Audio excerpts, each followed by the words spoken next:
사랑의 하나님 아버지, 다시 한번 감사를 드립니다. 오늘 우리의 예배, 우리의 경배, 우리의 찬양을 받아 주시옵소서. 이 시간 이곳에 또 가정에서 예배드리는 우리 성도님의 가정에 임하셔서 우리의 예배를 받아 주시며 역사하여 주시옵소서. 신령과 진정으로 예배드리기를 원합니다. 아버지 하나님, 하루속히 우리가 한 자리에 함께 모여서 마음껏 찬양을 하며 마음껏 예배드릴 수 있는 그 시간이 올 수 있도록 인도하여 주시옵소서. 아버지 하나님, 오늘 말씀을 전하는 부족한 죄인을 붙잡아 주시기를 바랍니다. 성령님의 기름 부음이 있기를 원합니다. 다음 데이 하나님의 말씀을 전하게 하여 주시옵소서. 하늘 문을 열어주시옵고 이 시간 놀라운 은혜와 축복을 허락하여 주시옵소서. 특별히 몸이 불편한 성도님들 위해서 기도하기를 원합니다. 또 금요일날 수술을 받은 박영은 지사님, 주님 이 시간 위로하여 주시며 찾아가 주셔서 함께하여 주시옵고 빠른 치유가 있도록, 회복이 있도록 인도하여 주시옵소서. 또 몸이 불편한 권사님들, 또 어르신들이 있습니다. 아버지 하나님, 함께하여 주시사 강건함을 허락하여 주시옵소서. 다시 한번 감사를 드리며 예수님의 이름으로 기도드렸습니다. 아멘. 우리 하나님 말씀 보시겠습니다. 창세기 16장 7절에서 16절 말씀 우리가 함께 읽고 하나님 말씀 듣도록 하겠습니다. 창세기 16장 7절에서 16절 말씀입니다. 우리 다 함께 읽도록 하겠습니다. 여호와의 사자가 광야의 샘물 곁 곧 술길 샘 곁에서 그를 만나 이르되 사레의 여종 하가라, 네가 어디서 왔으며 어디로 가느냐? 그가 이르되 나는 내 여주인 사레를 피하여 도망하나이다. 여호와의 사자가 그에게 이르되 내 여주인에게로 돌아가서 그 수하에 복종하라. 여호와의 사자가 또 그에게 이르되 내가 내 씨를 크게 번성하여 그 수가 많아 셀 수 없게 하리라.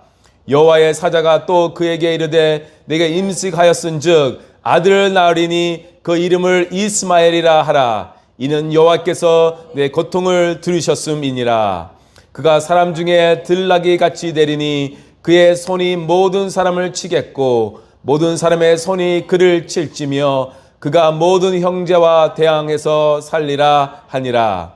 하갈이 자기에게 이르신 여호와의 이름을 나를 살피시는 하나님이라 하였으니 이는 내가 어떻게 여기서 나를 살피시는 하나님을 배웠고 함이라.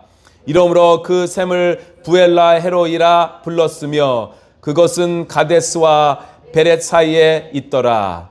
하갈이 아브라함의 아들을 낳음에 아브라함이 하갈에 낳은 그 아들을 이름하여 이스마엘이라 하였더라.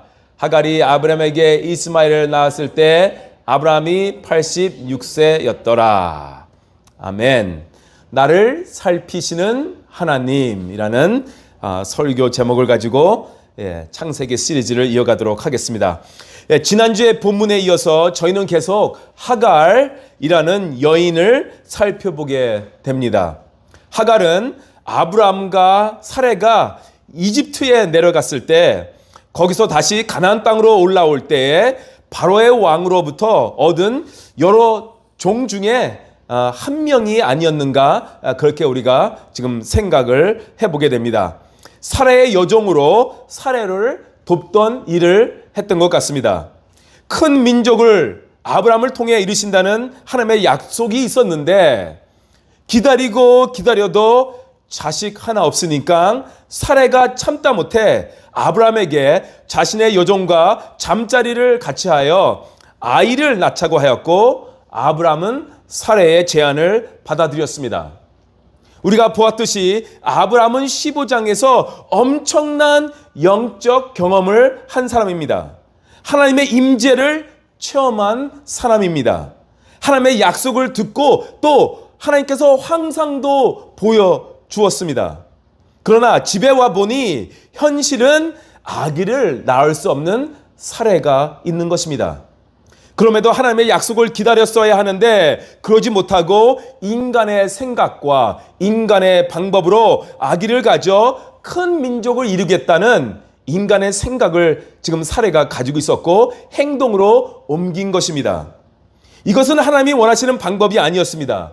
이것은 하나님의 뜻이 아니었습니다. 그렇게 임신을 못했던 사레와는 달리 하갈은 임신을 아주 쉽게 했습니다. 하갈이 임신을 하고 나니까 태도가 달라졌습니다. 교만해진 것입니다. 성경이 말하기를 하갈이 그녀의 여주인인 사레를 멸시한지라 그렇게 기록하고 있습니다. 하갈이 교만이 충만해진 것입니다. 그리고 주인인 사레를 무시했던 것입니다. 그러니까 사레가 감히 누구 위에 올라 앉으려고 해 하면서 하갈을 학대하기 시작했습니다. 학대가 정말 심했나 봅니다. 임신한 하갈이 그래서 도망을 갔습니다. 창세기 12장을 보시면 아브라함이 약속의 땅에 왔는데 기근이 있어가지고 거기를 피해 이집트를 가면서 많은 실수를 하잖아요. 이집트를 가는 것이 하나님의 뜻이 아니었는데 거기로 가기로 결정한 것이 첫 번째 큰 실수였습니다. 첫 단추를 잘못 끼우니까 계속 실수를 하고 일이 계속 꼬이는 그런 일을 경험하는 아브라함을 우리가 살펴보았습니다. 이제 창세기 16장에서도 사례도 똑같은 실수를 하고 맙니다. 하나님의 뜻이 아닌데 인간의 생각으로 한 행동이 꼬이기 시작합니다. 사례는 여종으로부터 멸시를 받고 또 자기도 화가 나니까 여종을 학대하고 그래서 여종은 도망가고 이렇게 될 줄 몰랐던 것입니다. 인간의 불순종은 갈등의 원인이 됩니다. 사례는 하나님이 아니라 하나님이 아이를 허락하지 않으셨다고 믿었고 그게 지난주에 우리가 살펴봤죠. 사례가 그렇게 생각한 것입니다. 하나님이 허락해 주지 않았다, 아이를. 그렇게 생각을 해서 인간의 방법으로 아이를 얻기 위해 스스로 계획을 세우고 실행을 옮겼습니다. 사례의 계획대로 하갈이 임신을 했지만 그것은 하나님의 뜻도 또한 하나님의 방법도 아니었다라는 것입니다. 사례의 행동은 하나님의 말씀에 대한 불순종이었고 그 결과는 기쁨이 아니라 갈등이었다는 것입니다. 하나님의 말씀보다 자신의 생각과 판단을 앞세우는 것이 불순종입니다. 임신한 하갈은 사례의 학대를 견디지 못하고 도망을 갔습니다. 한참 광야를 도망하다가 하갈이 오아시스를 만나 거기서 쉬게 됩니다. 그게 오늘의 본문의 이야기가 시작이 되는 것입니다. 하갈이 도망을 갔긴 갔는데 갈 데가 없는 것입니다. 억울하기도 하고 마음도 아프고 좌절감에 빠져 있었습니다. 그런 가운데 있는 하갈을 하나님이 찾아오십니다. 우리 하나님은 아픔 속에 있는 자들에게 먼저 찾아오신다라는 것입니다. 하나님은 사례의 핍박으로 인해 광야로 도망쳤던 하갈을 찾아오셔서 위로하기 시작합니다. 어떻게 보면 아무것도 아닌 이방인 여종이었는데 하나님은 하갈을 만나 주셨습니다. 하나님은 하갈을 사랑하셨습니다. 그래서 찾아오셔서 말씀하신 것입니다. 우리가 상처를 입고 고통 가운데 있고 아무도 도와주지 않는, 아무도 도와줄 수 없는 상황에 있을 때 현실로부터 도망가고 싶을 때가 있습니다. 정말 도망가고 싶다. 그런데 하나님은 우리를 고아와 같이 내버려 두지 않으신다는 것입니다. 하나님이 얼마나 친절하시고 얼마나 절망에 있는 사람들에게 관심을 가지고 계시는지 오늘 이야기를 보면서 우리는 배울 수 있다는 것입니다. 그래서 오늘 말씀을 통해서 이 하갈의 이야기를 통해서 하갈을 만나주시는 하나님의 그런 모습을 통해서 우리 모두가 위로를 받기를 원합니다. 7절과 8절 다시 한번 읽겠습니다. 시작. 여호와의 사자가 광야의 샘물 곁 곧 술길 샘 곁에서 그를 만나 이르되 사레의 여종 하갈아 네가 어디서 왔으며 어디로 가느냐. 그가 이르되 나는 내 여주인 사레를 피하여 도망하나이다.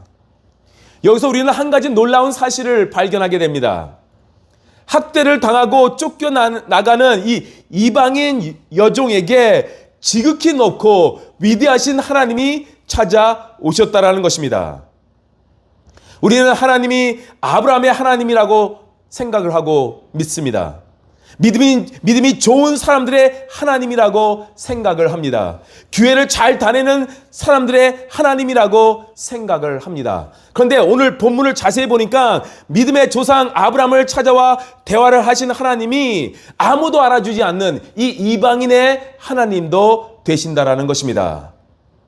이것을 우리는 발견을 해야 합니다. 사레의 여종 하가라, 내가 어디서 왔으며 어디로 가느냐. 이것은 하갈의 현주소를 확인하는 것입니다. 하나님은 하갈이 누구인지 어디서부터 왔는지 다 알고 계십니다. 모든 상황을 정확히 알고 계십니다. 몰라서 지금 물어보고 계시는 것이 아닙니다. 하나님은 우리를 위로하시지만 비현실적으로 우리의 상황을, 우리의 위치를 그렇게 말씀하시는 분이 아니십니다. 정확히 너 위치를 알라라는 분이 하나님이십니다. 사레의 여종 하가라 하신 것은 하갈의 위치를 분명히 지금 말씀하고 계시는 것입니다. 너의 위치가 무엇인지 알고 있어야 한다라는 것이죠. 하갈은 아브라함의 아이를 임신하게 돼서 잠시 교만에 빠지잖아요. 자기의 주인인 사레를 무시했잖아요. 그래서 하나님께서 사레의 여종 하갈아 하시면서 하갈의 모든 잘못된 태도의 문제를 친절하게 아주 지혜스럽게 지금 지적해 주시고 계시는 것입니다. 네가 어디서 왔으며 어디로 가느냐 또 이 질문을 하나님께서 하십니다. 몰라서 질문하시는 것이 아니죠. 하나님이 아담에게 아담아 내가 어디 있느냐, 아담이 죄를 지어서 숨어 있었잖아요. 아담아 내가 어디 있느냐라고 물었을 때 진짜 어디 있는지 몰라서 물어보신 것이 아닙니다. 하나님이 동생 아벨을 죽인 가인에게 내 동생 아벨이 어디 있느냐라고 물었을 때도 정말 아벨이 어떻게 된지 몰라서 물어보신 것이 아닙니다. 다 알고 계시죠. 다 아시면서도 물어보시는 것입니다. 하갈에게도 다 아시면서 지금 물어보시는 것입니다. 네가 어디서 왔으며 어디로 가느냐. 이 질문을 하시면서 하갈이 스스로를 돌아보게 하시는 것입니다. 하나님은 이 질문을 통해 하갈 스스로가 자신의 모습을 돌아보기를 원하시는 것입니다.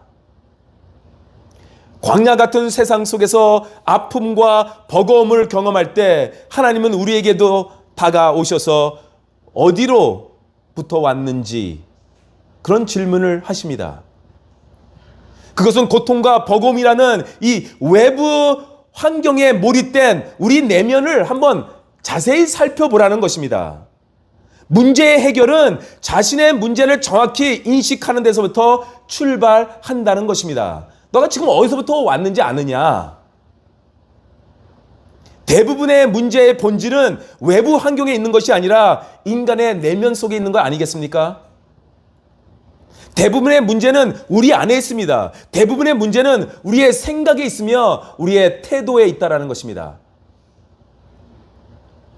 믿음의 조상 아브라함의 집에서 도망쳐 나온 하갈은 막상 도망쳐 나와 보니까 갈 곳이 없는 것입니다. 광야입니다. 광야.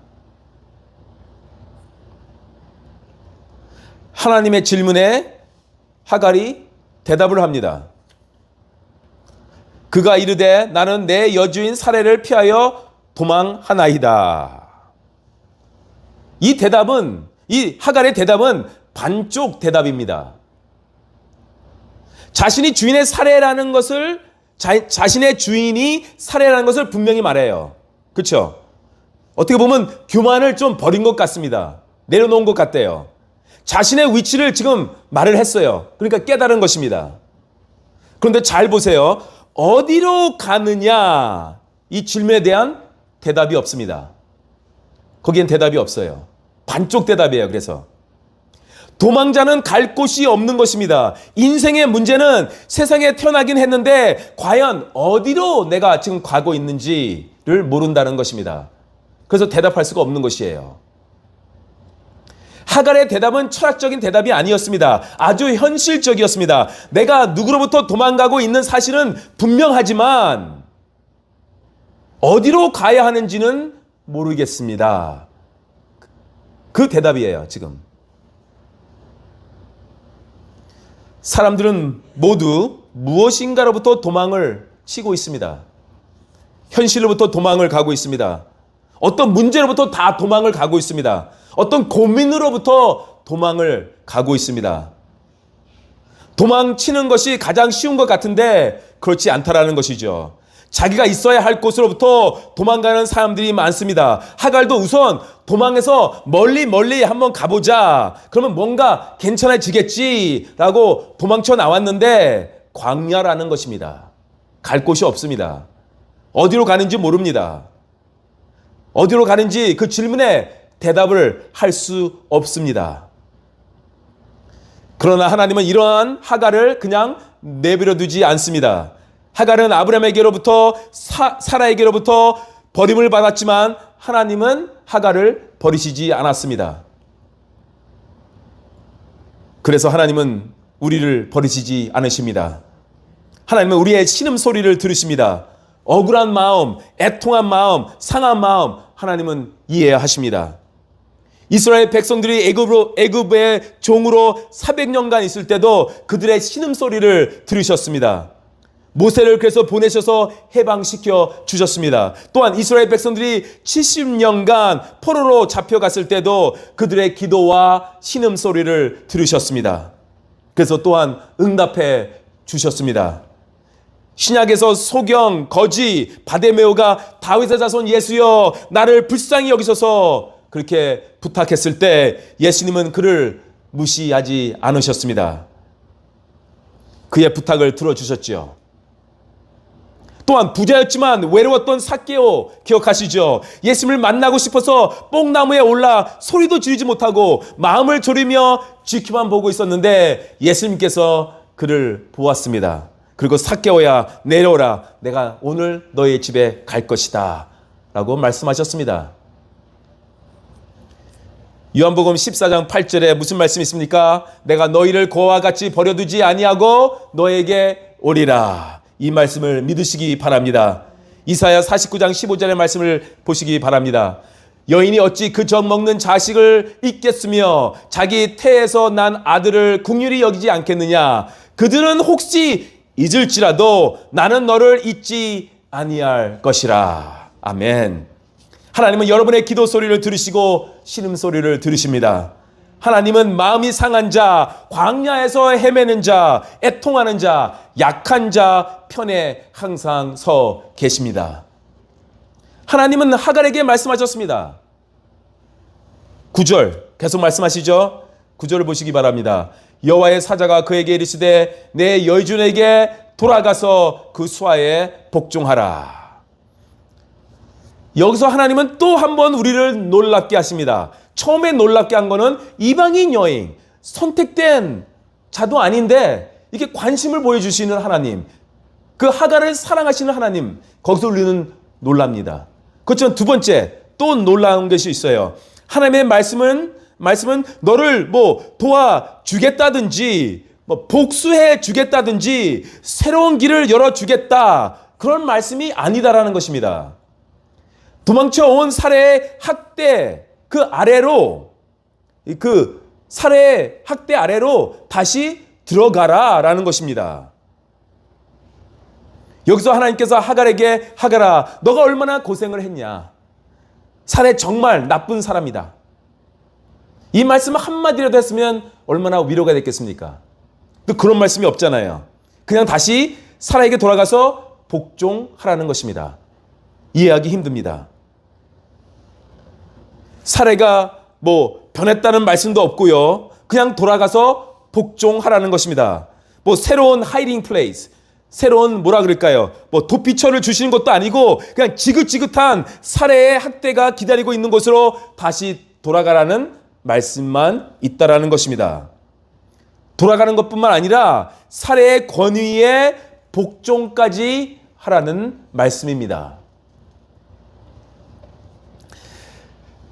하나님의 방법으로 다시 돌아가서 적응을 하라는 것이죠.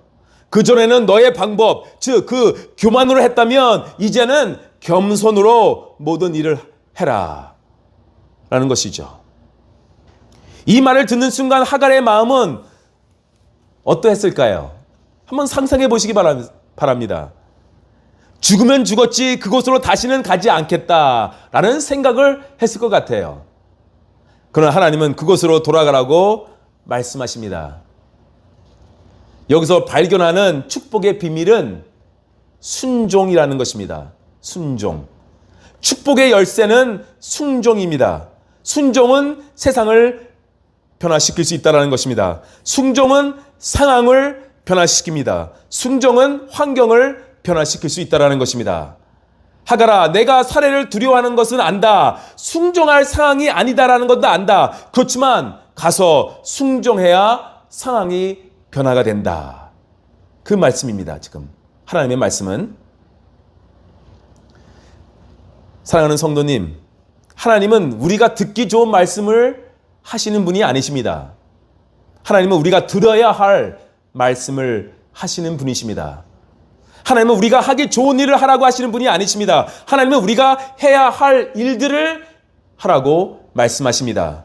하나님은 우리가 원하는 답을 주시는 분이 아니십니다. 하나님은 정답을 주시는 분이십니다. 사라의 몸종으로 돌아가라는 것은 결코 쉬운 일이 아닙니다. 얼마나 어렵고 고통스럽고 힘든 일이겠습니까? 왜 도망 나온 것입니까, 하갈이? 너무나 힘들었으니까, 지긋지긋하니까 도망 왔는데 다시 그곳으로 가라는 것입니다. 그렇지만 하나님의 말씀은 그렇게 하지 않으면 문제가 해결되지 않는다라는 것입니다. 우리 예수님이 우리를 구원하시기 위해 모든 것을 버리시고 이 땅으로 오셨다는 사실을 우리는 기억해야 합니다. 빌립보서 2장 6절, 7절, 8절의 말씀 보시겠습니다. 그는 근본 하나님의 본체시나 하나님과 동등됨을 취할 것으로 여기지 아니하시고 오히려 자기를 비워 종의 형체를 가지사 사람들과 같이 되셨고 사람의 모양으로 나타나사 자기를 낮추시고 죽기까지 복종하셨으니 곧 십자가에 죽으심이라. 하나님의 구원은 예수 그리스도의 순종으로 완성이 되었다라는 것입니다. 하나님의 축복도 여러분의 순종으로 완성이 될 것입니다. 가정의 축복도 여러분의 순종으로 완성이 되는 것입니다. 자녀 간의 회복도 어떤 갈등의 회복도 순종으로 된다는 것을 기억하시기 바랍니다. 순종은 상황을 변화시킵니다. 상황이 좋아서 우리가 순종하는 것이 아니라 순종하니까 상황이 변한다라는 것입니다. 우리 10절, 11절 계속 읽겠습니다. 시작. 여호와의 사자가 또 그에게 이르되 내가 내 씨를 크게 번성하여 그 수가 많아 셀 수 없게 하리라. 여호와의 사자가 또 그에게 이르되 네가 임신하였은즉 아들을 낳으리니 그 이름을 이스마엘이라 하라. 이는 여호와께서 내 고통을 들으셨음이니라. 이 구절도 자세히 보시면 너무나 놀라운 구절입니다. 하나님의 사랑은 우리의 생각과 판단을 능가한다는 것입니다. 하갈이 낳을 아들 이스마엘은 약속의 자녀가 아니잖아요. 그럼에도 하나님은 그에게도 축복의 약속을 주시겠다라는 것입니다. 좀 주시고 있잖아요. 하나님의 사랑은 선택받지 않는 자들에게도 미친다라는 것입니다. 우리는 그것을 알아야 합니다. 이스라엘의 큰 실수가 무엇입니까? 자기 민족만이 하나님께 선택을 받았기 때문에 하나님은 자신들만 사랑하고 자신들만 축복하신다. 그렇게 믿어왔어요. 요즘은 교회가 그렇게 생각을 하면서 큰 실수를 합니다. 하나님은 그리스도인들에게만 사랑을 베푸시고 다른 이에게는 심판을 하실 것이다 라고 생각을 합니다. 그것은 세상 끝날 때 심판할 때 일이고요. 하나님의 사랑은 믿는 자들에게만 제한되어 있지 않다라는 것입니다. 누구 때문에 예수님이 이 땅에 오셨습니까? 누구 때문에? 하나님을 모르는 죄인들 때문에 예수님이 오셨다는 사실을 기억하시기 바랍니다. 내가 하나님을 믿어서 사랑을 받는 것이 아니라 하나님을 모르고 하나님을 부인하고 죄인으로 살았을 때 하나님은 저를 사랑하셔서 예수님을 보내주셨다는 것입니다. 하나님은 믿음의 조상 아브라함의 고통만 아시는 것이 아니라 이방인인 이 하갈의 고통도 들으셨다라는 것입니다. 하나님은 오늘도 하나님을 모르면서 상처받고 가난하고 힘들게 사는 사람들의 고통 소리를 듣고 계신다라는 것입니다. 우리에게도 그들의 고통의 소리를 듣고 가서 도우라고 오늘 하나님은 말씀하고 계시는 것입니다. 그래서 우리가 선교를 하는 것입니다. 하나님께서 우리에게 이렇게 말씀하시는 것입니다. 내가 듣고 있는 그들의 고통, 하나님을 모르고 나를 무시하는 이 이방인들의 고통 소리를 너네 교회들아 들어라. 가서 도우라. 그래서 한국에 들어와 있는 이방인들을 우리가 돕고 있는 것입니다. 그래서 우리가 탈북자들을 구출하고 필리핀에서 상처받은 여자아이들에게 교육의 기회를 주는 보금자리 사역을 하고 있는 것입니다.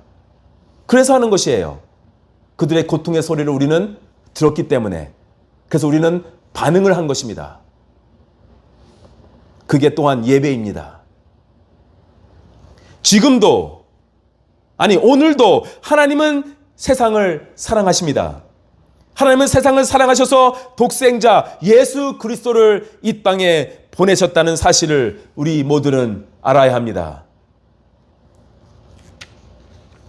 누가복음 17장 우리가 잘 알죠. 누가복음 17장을 보시면 예수님께서 문둥병자 10명을 치유하시는 이야기가 나오잖아요. 그의 이야기를 보시면 예수님께서 돌아와 감사하는 문둥병자 한 명이 있었어요. 그렇죠? 한 명만 돌아왔어요. 근데 한 명만 치유하신 것이 아니에요. 10명 다 치유하셨습니다. 나머지 9명은 돌아오지 않았어요. 예수님은 돌아오지 않을 것을 알고 계셨지요. 그럼에도 치유해 주셨다는 것입니다. 치유가 필요한 모든 사람에게 사랑을 베푸시는 예수님을 우리는 봅니다. 우리는 그 사랑을 배워야 합니다. 우리가 본받아야 할 사랑이 이런 사랑이라는 것입니다. 나를 사랑하는 자들만 사랑하는 것이 아니라 우리와 같은 신앙을 가진 사람들만 사랑하는 것이 아니라 우리는 사랑이 필요한 사람들을 사랑해야 합니다. 그들이 예수님을 믿던 안 믿던 그 사랑에 그들은 무릎을 꿇게 되는 것이에요. 사랑은 진실을 말합니다. 사랑에는 거짓이 없습니다. 사랑은 통합니다. 설교는 안 통할 때가 있어요.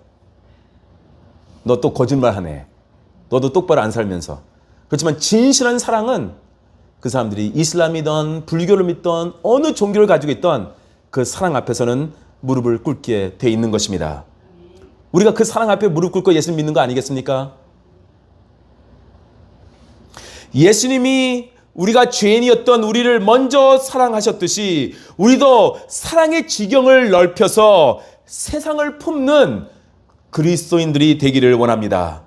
건강한 사람은 의사가 필요가 없습니다. 병든 자들이 의사가 필요한 것입니다. 의인은 예수님이 필요 없습니다. 죄인이 구세주가 필요한 것입니다.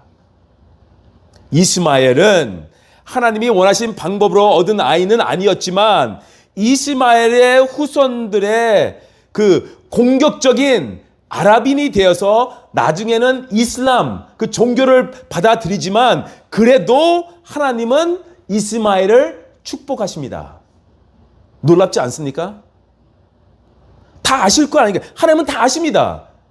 이스마엘이 아랍인이 될 것이라는 것을, 아랍인은 이슬람을 받아들일 것이라는 것을, 그럼에도 축복을 해 주십니다. 이스마엘을. 그의 후손들은 번성하고 수가 많을 것이다 라고 약속하십니다. 이스마엘이라는 이름도 누가 지어줍니까? 하나님이 주셨어요. 하나님께서 직접 지어주세요. 아들을 낳으리니 이스마엘이라 하라. 신약에서 좀 뭐와 비슷하지 않아요? 마리아에게 나타나셔서 천사가 아들을 낳으리니 이름을 예수라 하라. 아들 낳으리니 이름을 이스마엘이라 하라. 아브라함에게 주신 축복과 비슷해요. 이스마엘에게 주신 축복도요. 그 결과 지금 아랍 사람들이 이 세상에 얼마나 많습니까? 정말 많지요.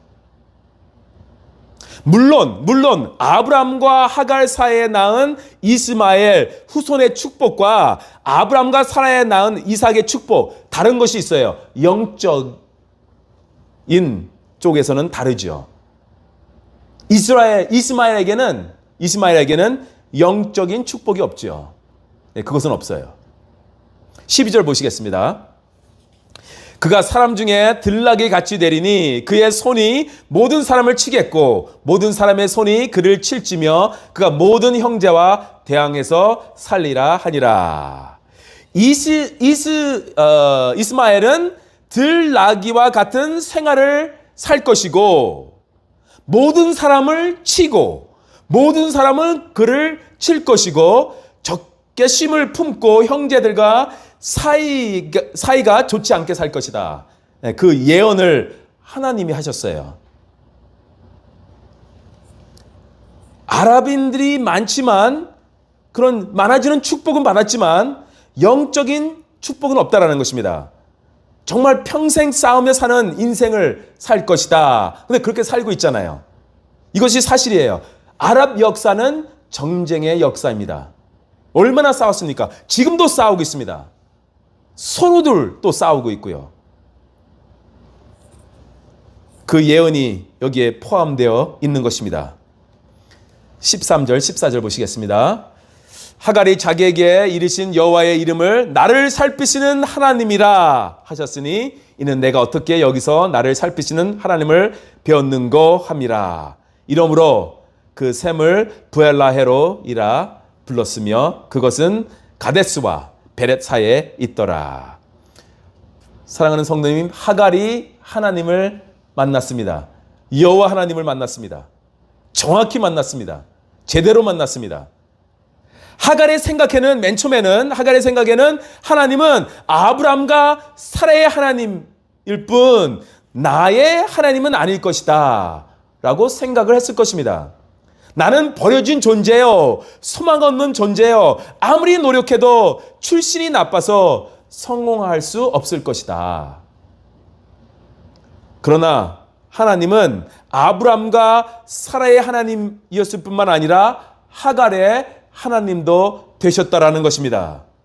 하갈은 나를 만나주시는 하나님은 목자처럼 나를 지켜주시는 분이시고 나를 보호해 주시고 내 기도를 들으시는 하나님이다 라는 고백을 하게 됩니다. 이런 하나님을 만난 하갈은 얼마나 감동을 받고 또한 은혜가 충만했을 것입니다. 하갈은 이 하나님을 잊을 수가 없었습니다. 그래서 아마도 이때 이런 고백이 나왔을 때 다시 돌아가야겠다는 그 용기를 얻었을 것입니다. 하나님의 말씀은 우리에게 용기를 줍니다. 그렇습니다. 사랑할 용기도 주시고요. 용서할 용기도 주시고요. 회개할 용기도 주십니다. 도망 나온 곳을 다시 돌아갈 수 있는 그 용기를 주십니다. 피해 다녔던 그 상황을 다시 대면할 수 있는 그 용기를 하나님의 말씀은 주십니다. 그래서 하갈은 그 장소의 이름을 부엘라헤로라고 지었습니다. 부엘라헤로이라는 뜻은 나에게 나타나신 살아계신 이의 우물이라는 뜻입니다. 나에게 나타나신 살아계신 이의 우물이라는 뜻으로 그 장소를 이름을 줬습니다. 15절 16절을 보니까 하갈은 다시 아브람과 사라에게 돌아갔고 그들은 하갈을 받아 주었던 것 같습니다. 아브람이 86세 때 이스마엘을 낳았다고 성경은 기록하고 있습니다. 오늘의 본문이 말하고 있죠. 그렇지만 앞으로 아브람과 사라는 이삭을 얻기 위해서 14년을 더 기다려야 합니다. 긴 시간을 더 기다려야 합니다. 모든 것이 해결된 것이 아니에요. 아직도. 우리 모두에게도 온 곳이 있습니다. 또 우리에게는 가는 곳이 있습니다. 지금. 그런데 우리는 이 온 곳과 지금 가는 곳 그 중간에 살고 있습니다. 하갈에게는 온 곳과 가는 곳의 중간인 광야였습니다. 우리에게도 온 곳과 가는 곳의 중간은 이 세상입니다. 이 중간 지역에서 우리는 어떻게 살아가야 하는가라는 질문이 남아 있습니다. 하갈은 하나님의 말씀을 듣고 하나님의 이름을 나를 살피시는 하나님이라고 불렀습니다. 나를 살피시는 하나님. 이거 정말 제대로 만난 거 아니겠습니까? 하나님을. 하갈은 하나님이 어떤 분이신지를 경험한 것입니다. 그리고 그의 이름을 불렀습니다. 우리도 이 세상이 광야와도 같다고 느낄 때가 있습니다. 그곳에서 그 광야에서 힘든 상황에서 하나님의 이름을 우리도 부르기를 원합니다. 광야에서 살아남기 위해서는 하나님의 이름을 불러야 하는 것입니다. 왜냐하면 주의 이름을 부르는 자에게는 구원이 있기 때문입니다. 이번 주 매일매일 나를 살피시는 하나님의 이름을 부르시는 여러분이 되시기를 주님의 이름으로 축원합니다.